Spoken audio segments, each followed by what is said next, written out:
Donc Josué chapitre 15 à partir du verset 16.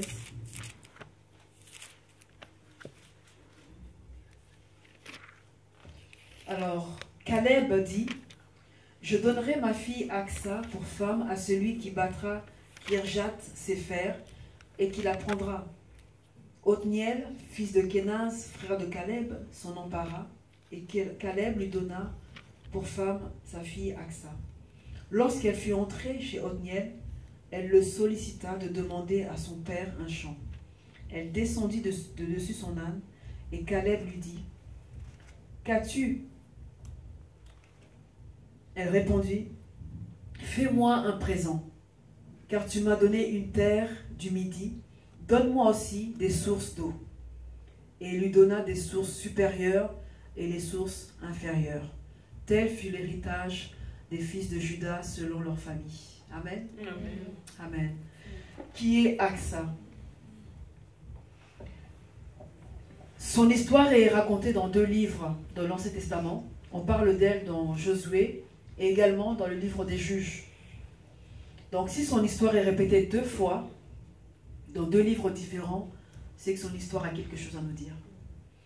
Aksa crée également un lien entre 2 générations parce qu'elle est la fille de Caleb, celui qui était l'associé de Josué, qui avait conquis Canaan, qui était parti à la conquête de Canaan, et elle est la femme d'Othniel, qui est le premier juge en Israël. Aksa, tout le monde peut dire Aksa? Aksa. Elle n'est pas simplement un nom dans une généalogie, mais elle a une histoire. Et son histoire doit être intéressante parce qu'elle est répétée 2 fois dans la Bible. Aksa, c'est la femme qui voulait plus. Aujourd'hui, on va regarder sur cette femme qui a voulu plus. Elle a reçu en héritage de son père un champ, une terre. Mais elle a dit à son père, puisque tu m'as donné cette terre, donne-moi aussi des sources. Et c'est sa requête que j'aime. Elle a reçu une terre, mais elle a demandé en plus de la terre une source, des sources. Et son père lui a accordé les sources supérieures et inférieures. Elle a su trouver faveur. Amen. Son attitude nous dépeint une femme volontaire avec une vision sur l'avenir. Son courage va l'amener à réclamer une part d'héritage à son père. Et pour cela, elle va s'appuyer sur son mari qui s'appelle Othniel, qui signifie la force de l'Éternel. Alors vous devez savoir une chose, c'est que selon la loi de Moïse, une femme ne pouvait pas hériter d'une terre, d'un champ, si elle avait des frères. Ça, c'était la loi. Donc si vous êtes une femme, si vous avez des frères, selon la loi, les filles ne pouvaient pas hériter. Les filles pouvaient hériter d'une terre ou d'un champ seulement s'il n'y avait pas d'hommes dans leur famille, s'il n'y avait pas de frères, ou si tous les frères étaient morts. Mais là, Aksa avait des frères. Comment est-ce qu'elle a pu avoir cet héritage? Alors que la loi de Moïse ne permettait pas.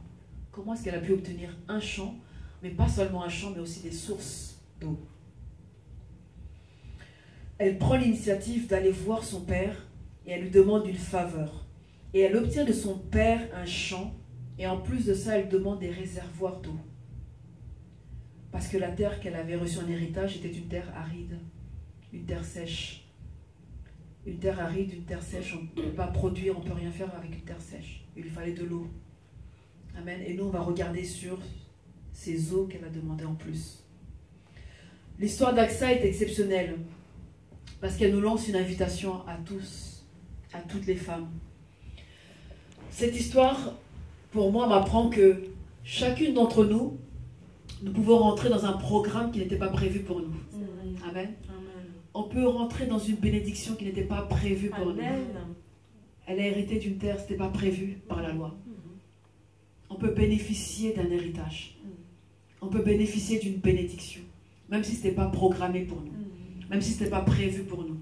Est-ce que vous le croyez? Amen. Amen. Amen. Donc, son caractère, son courage lui a permis d'avoir cet héritage. Ce qui nous intéresse aussi, c'est de voir comment elle a réagi. Et en regardant cette histoire, j'ai vu en elle que ce n'était pas une femme fataliste. Qu'est-ce que c'est le fatalisme? Elle aurait pu dire, mais il n'y a plus rien à faire, c'est déjà écrit. Le fatalisme, c'est ça. C'est déjà écrit comme ça. la situation ne peut pas changer. On aura toujours les mêmes résultats. Je suis né comme ça. La situation est irrémédiable. Quelquefois, quand on est fataliste, on raisonne comme ça dans nos pensées. Et on accepte certaines situations comme irrémédiables, inchangeables. Est-ce que ça vous arrive d'accepter certaines situations? De vous dire que c'est comme ça, c'est déjà écrit, c'est prévu comme ça. Donc moi, je ne touche pas. Et ça, c'est être fataliste.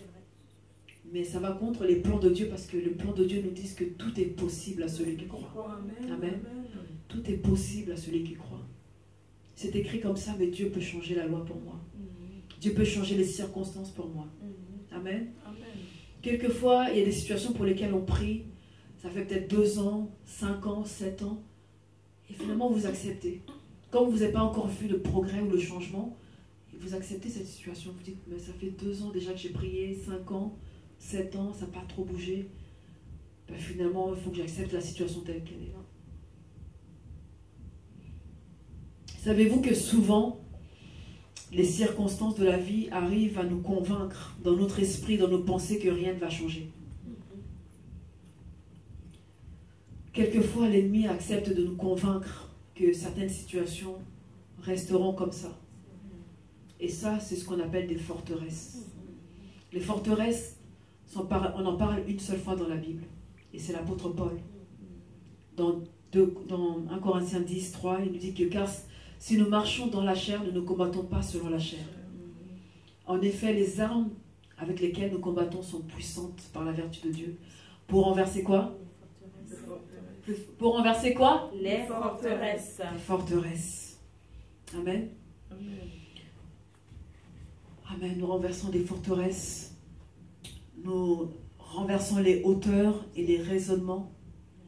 Là, on est en train de parler de raisonnement, d'imagination, de pensée. Souvenez-vous d'Axa. Elle était sous la loi de Moïse. Mais elle a réclamé une terre et des sources d'eau. Elle a obtenu un héritage excellent. Mais nous, quelquefois, on est limité parce qu'on a des forteresses dans nos pensées. C'est vrai. Et nous sommes captifs, emprisonnés dans un système de raisonnement, dans un système de pensée. On accepte les situations telles qu'elles sont. Surtout quand on veut évangéliser.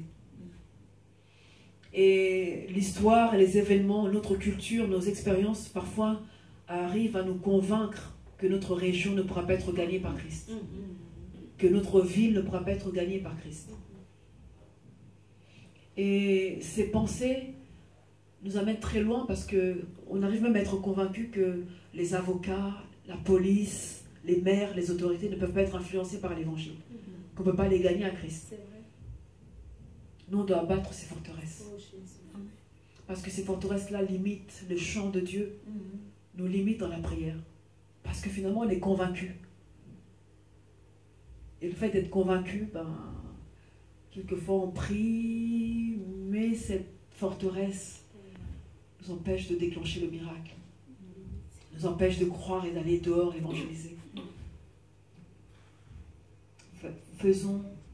Réfléchissons mûrement, sincèrement à ces forteresses. Les forteresses aiment nous fixer des limites.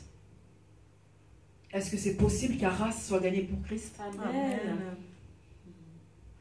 On renverse cette forteresse qui nous dit que c'est pas possible, c'est possible. Amen. Nous avons aussi des forteresses sociales. Quelles sont les forteresses sociales? Ce sont, dans notre société, il y a l'injustice, il y a la pauvreté. Parfois, les gens font face à des difficultés.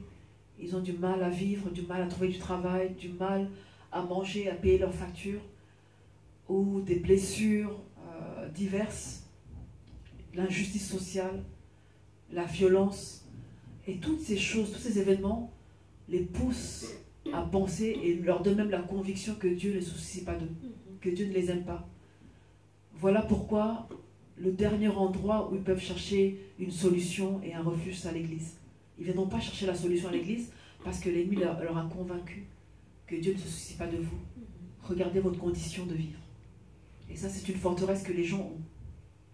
Vous voyez, vous approchez d'eux, pour leur annoncer l'évangile, mais vous voyez qu'ils vont défier, ils vont s'éloigner, ils vont refuser même de vous écouter. Pourquoi? Parce qu'il y a une forteresse qui est là. Dieu ne se soucie pas de moi. Dieu ne nous aime pas, Dieu n'est pas là. Regardez ce qu'on vit. Ce sont des forteresses. Et on doit renverser ces forteresses dans la prière. Amen. Et je peux vous garantir que si on fait cette prière, si on prie, si on renverse, parce que Dieu nous a donné l'autorité. Les armes avec lesquelles nous combattons sont puissantes. Nous renversons quoi? Les forteresses d'Église. Nous, vous et moi. Renversons les forteresses sociales. Amen. Renversons les forteresses, Amen. quelles qu'elles soient. Tout système de pensée, tout raisonnement, toute hauteur qui s'élève contre quoi? Contre la connaissance. Contre la connaissance de Christ. Voilà le but. C'est de s'élever finalement contre la connaissance de Christ. Revenons encore à Aksa. Aksa est cette femme qui a osé réclamer. Et elle réalise bien avant l'heure cette parole de Jésus qui dit que quiconque demande, reçoit. Mais notre problème, c'est est-ce qu'on sait demander? C'est vrai. Et comment est-ce qu'on demande au Seigneur? Et quels sont les résultats de nos prières? Il y a un certain temps dans ma vie où je me suis arrêtée. Je me suis dit, c'est vrai, je prie, j'aime la prière, mais finalement, quels sont les résultats? Qu'est-ce que je vois autour de moi? Il y a des prières qui sont répondues, il y a des réponses immédiates, il y a des réponses où il faut attendre. Ça, j'ai pas de problème avec Dieu. J'ai foi, j'ai confiance que Dieu agit en son temps. Amen. J'ai foi et j'ai confiance que Dieu entend et répond aux prières. Amen. Ça, j'ai pas de doute par rapport à ça. Mais quelquefois, on ne sait pas cibler. Quelquefois, on cible mal et on perd parfois, le délai est plus long. Voilà, c'est ça que je voulais dire. Quelquefois, le délai est plus long parce qu'on n'a pas su cibler notre demande. Comment est-ce qu'on demande? Comment est-ce qu'on prie? Matthieu 7, au verset 7, nous dit « Demandez et l'on vous donnera. Cherchez et vous trouverez. Frappez et l'on vous ouvrira. » Matthieu 18, 19 nous dit « Je vous dis encore que si 2 d'entre vous s'accordent sur la terre pour demander une chose quelconque, elle leur sera donnée. » Matthieu 28, 18 nous dit « Toute autorité », tout le monde dit « toute autorité », Toute autorité m'a été donnée au ciel comme sur la terre. Amen. Que veut dire demander? Qu'est-ce que ça signifie demander? Dans le dictionnaire, je regardais, le verbe demander a plusieurs synonymes. Alors demander veut dire revendiquer, solliciter, réclamer, exiger, prier, vouloir, appeler, commander, souhaiter, ordonner, interroger, prescrire, désirer, recommander, chercher, inviter, implorer et dire. Voilà tous ces mots-là qui veulent dire demander. Dans la prière, on revendique. Dans la prière, on sollicite les conseils de Dieu. Dans la prière, on réclame. On exige. Exiger, c'est quand nous faisons la prière d'autorité. On a le désir de... c'est aussi vouloir. C'est aussi appeler. Amen. Amen. Appeler à l'existence les choses. Amen. Amen. Tout cela, c'est demander, implorer. La question, demander, c'est aussi questionner, sonder, prétendre, faire une requête. Et on a des réponses. On demande, on a une réponse. D'après tous ces verbes-là, c'est qu'on attend une réponse. Alors, ce qui a changé, moi, dans ma vie de prière, c'est que j'ai compris qu'il fallait établir clairement notre position avec Dieu. Et comprendre qui nous sommes avec Dieu. Nous avons été rachetés par Christ. Premièrement, quelle est ma position? Sauvé par grâce. Lavé dans le sang de Jésus. Pardonné. Telle est ma position. Né de nouveau. J'ai une position en Christ. Amen. Quelle est ma position? Premièrement, j'établis clairement quelle est ma position. Je suis un enfant de Dieu. La Bible m'appelle aimé. La Bible m'appelle chrétien. La Bible m'appelle racheté, élu, bien-aimé, ami. Voilà les noms que la Bible nous donne. Alors le Seigneur ne nous a pas demandé de lui dire à lui de faire ce que lui nous a demandé de faire par nous-mêmes. Souvent on dit, Seigneur, est-ce que tu peux déplacer cette montagne? Non. Seigneur, est-ce que tu peux faire ça? Il y a des choses que nous avons reçu l'autorité de faire. Alors, l'autorité, ça ne veut pas dire qu'on commande Dieu, mais c'est sa parole en nous. Amen. Sa parole en nous qui exécute sa volonté. C'est pas, je ne parle pas de commander Dieu. Dieu est souverain. Il fait ce qu'il veut. Il fait pleuvoir quand il veut. Il envoie le soleil quand il veut. Dieu est souverain. La Bible nous dit aussi que si vous demeurez en moi, et si ma parole demeure en vous, demandez ce que vous voudrez. Qu'est-ce que cela veut dire? Qu'est-ce que vous comprenez par ce verset? Demandez ce que vous voudrez, cela vous sera donné. Il y a deux choses. Si vous demeurez en moi, et si ma parole demeure en vous, demandez maintenant ce que vous voulez. Qu'est-ce que ça veut dire? Demandez ce que vous voudrez. Est-ce qu'on peut demander tout ce qu'on veut? Alors dans ce verset, on dit que si vous demeurez en moi, en qui? En Jésus-Christ. Jésus-Christ est la parole, n'est-ce pas? Il est le logos. Il est la parole faite chair. Donc nous, on demeure en lui. Donc on demeure en quoi? En la parole, parce que Jésus est la parole. Maintenant, si ma parole demeure en vous, la parole, on a la parole écrite, le logos, et on a la parole prononcée, l'esprit de la parole qui est le réma. Alors, quand il s'agit de demander ce qu'on veut, maintenant c'est la parole de Dieu parlée. C'est le réma, c'est l'esprit de la parole maintenant. Tout ce qui est de la parole est de la volonté de Dieu. Donc c'est la parole. Quand je prie la parole, je peux demander ce que je veux. Je vais vous donner un exemple. La Bible dit, l'Éternel est mon berger, je ne manquerai de rien. Ça c'est la parole, c'est le réma. Elle est écrite, c'est le logos. Mais quand je prononce l'Éternel est mon berger, là c'est le réma. La parole prononcée, proclamée. L'Éternel est mon berger, je ne manquerai de rien. Je ne manquerai pas de sagesse. Je ne manquerai pas d'intelligence. Amen. Je ne manquerai pas d'onction. Je ne manquerai de rien. Ça c'est le logos, c'est le réma. Maintenant je demande tout. Puisqu'il a dit que je ne manquerai de rien, ben, je ne manquerai pas de sagesse. Amen. Je vais à l'école, je ne manquerai pas de logique. Je ne manquerai pas d'intelligence. Je ne manquerai pas de stratégie dans la bataille. Tout ce que je veux, c'est la parole. Je ne manquerai de rien. Amen. Demandez ce que vous voulez. Qu'est-ce qui vous manque? Je ne manquerai pas de paix. Amen. Je ne manquerai pas de joie. Alléluia. Qu'est-ce qui vous manque? Demandez ce que vous voudrez. Et cela vous sera. Demandez ce que vous voudrez. Si ma parole demeure en vous. Si vous demeurez en moi. Et si ma parole demeure. Prenons la parole et demandons. Amen. Ça c'est prier la parole. Alors l'Église a reçu l'autorité. Et recevoir l'autorité. En fait, l'autorité, si elle n'est pas utilisée, il n'y a rien qui se produit, il n'y a rien qui se passe.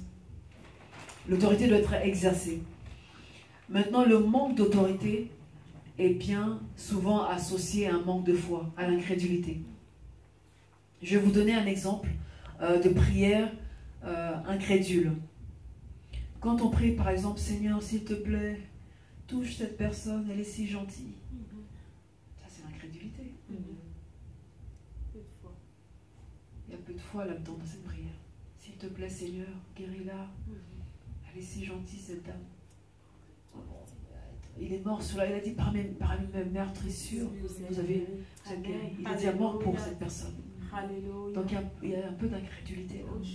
Nous, on doit revenir à la parole. À la croix. Nous avons la guérison. Il a envoyé sa parole et sa parole a guéri. Amen. Moi, je proclame la parole. Et le reste, ce n'est pas mon problème. Ce n'est pas à moi de vérifier si la douleur est partie ou pas. Je fais la volonté de Dieu et je crois que Dieu agit. Amen. Le Seigneur ne nous a pas non plus demandé de dire, Seigneur, s'il te plaît, enlève cette montagne, ôte cette montagne. La montagne ne bougera pas. Nous avons reçu l'autorité de parler à la situation, de parler à la montagne. Et elle va se déplacer. L'église, c'est-à-dire vous et moi, on ne peut pas forcer quelqu'un à venir à l'église. Viens, Carmel.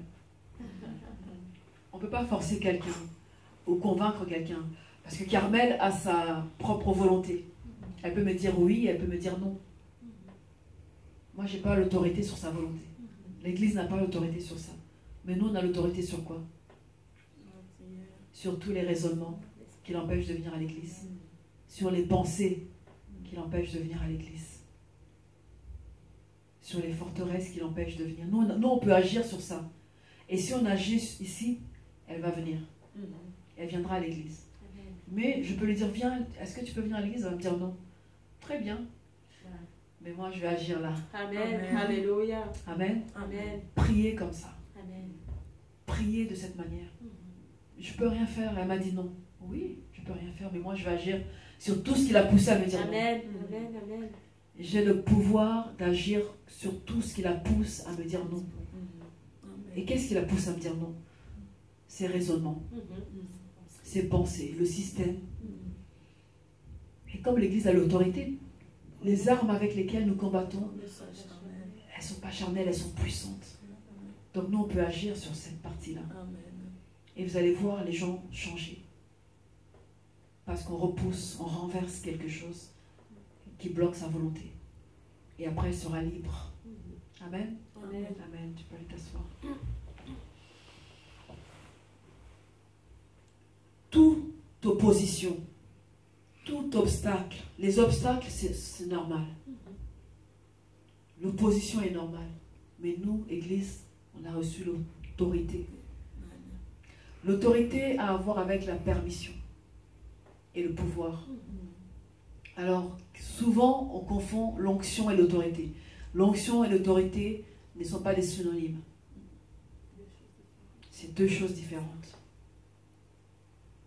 Jésus a dit, tout pouvoir m'a été donné, allez, faites tout. Est-ce qu'il a dit, toute onction m'a été donnée? L'onction nous rend capables de faire des choses qu'on ne peut pas faire naturellement. L'onction nous permet de faire des choses, nous permet de parler avec assurance, nous permet de chanter, nous permet de témoigner, nous permet de prier. L'onction, c'est Dieu qui nous rend capables. Amen. Amen. Mais l'autorité est différente. L'autorité, c'est le droit que j'ai, la permission que j'ai. Parce que Jésus-Christ a dépouillé les puissances des ténèbres à la croix. Donc j'ai le droit et j'ai la permission. Alléluia. Amen. Alléluia. Donc j'ai l'onction. L'onction me rend capable de faire des choses dans l'église, de faire des choses chez moi. Mais l'autorité, c'est le droit et la permission que j'ai. Amen. Amen.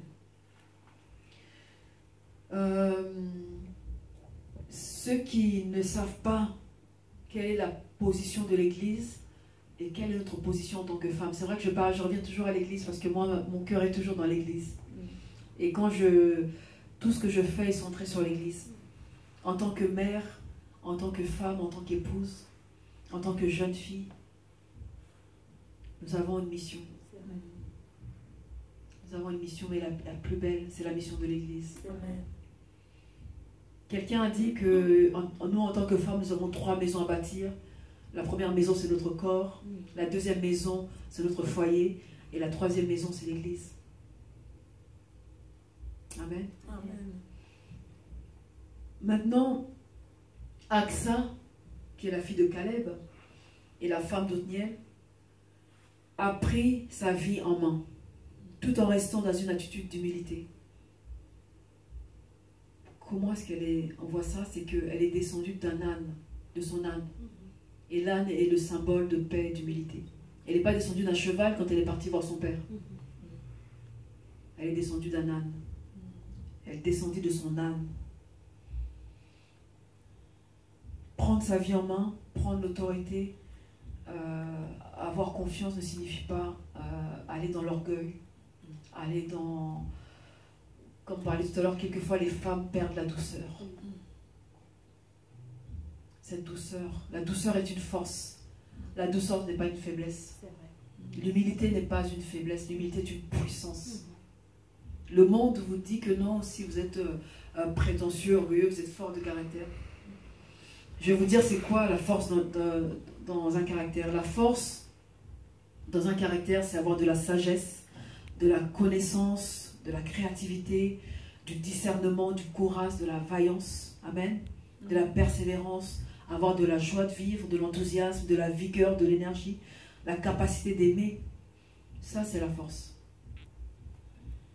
Et nous voyons aussi certains traits de faiblesse dans le caractère. L'épuisement, la fatigue, la mollesse, ne pas savoir dire non, la médiocrité dans l'esprit, gaspiller de l'énergie pour les choses qu'on ne peut pas contrôler. Ça, c'est une faiblesse dans le caractère. Abandonner après un échec, avoir la peur de se retrouver seul, s'inquiéter de fait de plaire aux autres.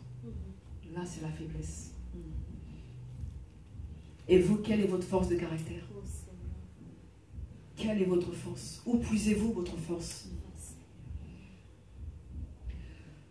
Il faut savoir que Dieu nous donne aussi des terrains, des terres, des champs à nous, à vous et moi. Le premier terrain que Dieu nous donne, c'est notre cœur. Le premier terrain, la première terre, le premier champ, c'est notre cœur que Dieu nous offre, un cœur nouveau. Et comment ce cœur va-t-il être irrigué, arrosé? Parce que la Bible dit que les sources de la vie viennent d'où? Du cœur. Les sources de la vie viennent du cœur. Axa a demandé des sources. Elle a demandé des réservoirs d'eau. Et son père lui a donné les eaux supérieures et inférieures.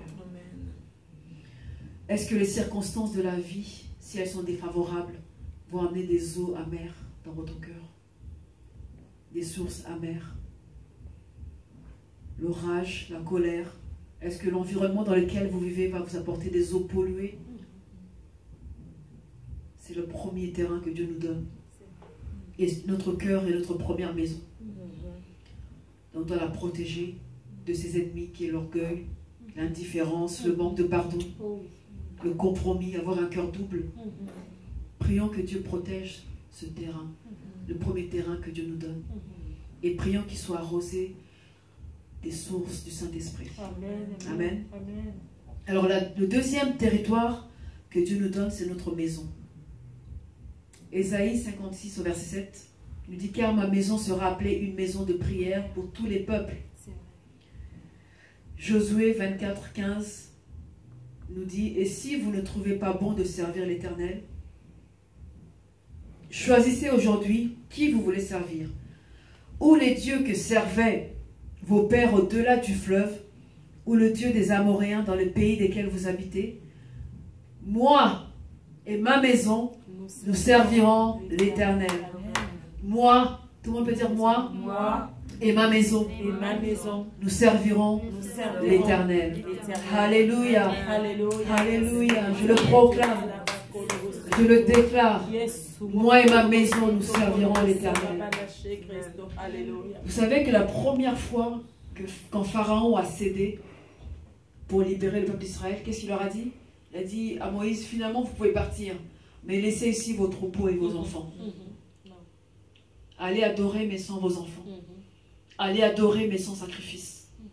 Parce que les animaux étaient là pour leur sacrifice. Ils ne pouvaient pas adorer sans sacrifice.